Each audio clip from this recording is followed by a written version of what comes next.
ప్రభుత్వం తీసుకుంది. చాలా బాధాకరమైన విషయం. ప్రతి పిల్లాడు చదువుకోవాలి, ప్రతి పేదవాడు చదువుకోవాలని చెప్పి ఆ రోజు రాజశేఖర రెడ్డి గారు 2004-05లో మరి ఫీజు రియంబర్స్ తీసుకురావడం జరిగింది, ఆరోగ్యశ్రీ తీసుకురావడం జరిగింది.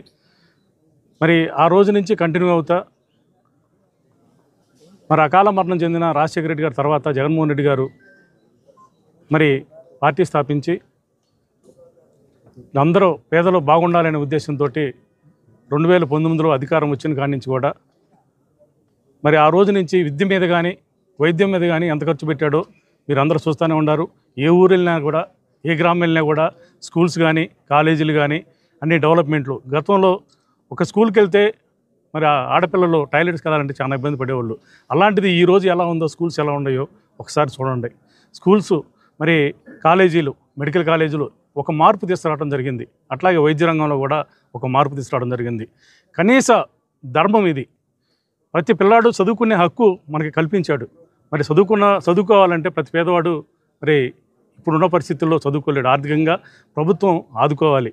అది ఆ రోజు రాజశేఖర రెడ్డి గారు పెట్టిన దాన్ని కంటిన్యూ చేసి ఏ ప్రభుత్వం వచ్చినా సరే ప్రతి పిల్లాడు చదువుకునే హక్కు ఉంది కాబట్టి వాళ్ళకి ఫీజు రియంబర్స్ మీరు ఇమీడియట్గా ఇది చెల్లించాలని చెప్పి నేను మా వైఎస్ఆర్ పార్టీ నుంచి అయితే డిమాండ్ చేస్తూ ఉన్నాను.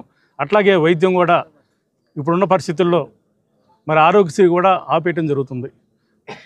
ఈ రెండు గనక విద్య వైద్యం గనక చేయకపోతే ఏ ప్రభుత్వం అయినా సరే పాతాళలోకానికి కలిసిపోవడం అనేది జరుగుతుంది.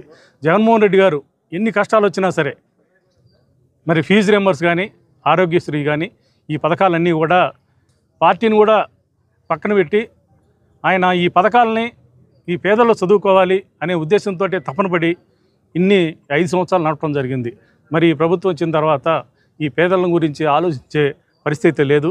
మరి మా ప్రభుత్వం నుంచి ఇమీడియట్గా ఈ పేద పిల్లలందరూ చదువుకోవాలి, చదువుకుంటేనే ఈ పిల్లలకి భవిష్యత్తు ఉంటుంది. రేపు ఏదైనా చదువుకున్నది ఈ రాష్ట్రం దాటి వెళ్ళి పక్క రాష్ట్రాలకు వెళ్ళి కానీ పక్క దేశాలకు వెళ్ళి కానీ వాళ్ళ భవిష్యత్తు బాగుంటుంది అనే ఉద్దేశంతో ప్రతి పిల్లాడు చదువుకోవాలనే ఉద్దేశంతో జగన్మోహన్ రెడ్డి గారు మరి ఫీజు రియంబర్స్ కానీ, వసతి దీవెన కానీ, విద్యా దీవెన కానీ, అమ్మఒడి కానీ ఇవన్నీ పెట్టి మరి సక్సెస్ చేసి 5 సంవత్సరాలు ఇచ్చాడు ఆయన. మరి మీరు ఎందుకు ఇవ్వలేకపోతున్నారో ఇప్పటికీ ఎవరికి అర్థం కాదు. కనీసం ఇప్పుడైనా సరే పిల్లల ఫీజులు, వైద్యం మీద, రైతుకి మీరు ఏ ఇచ్చినా ఏ ఇస్తారో అనుకోవట్లేదు మేము.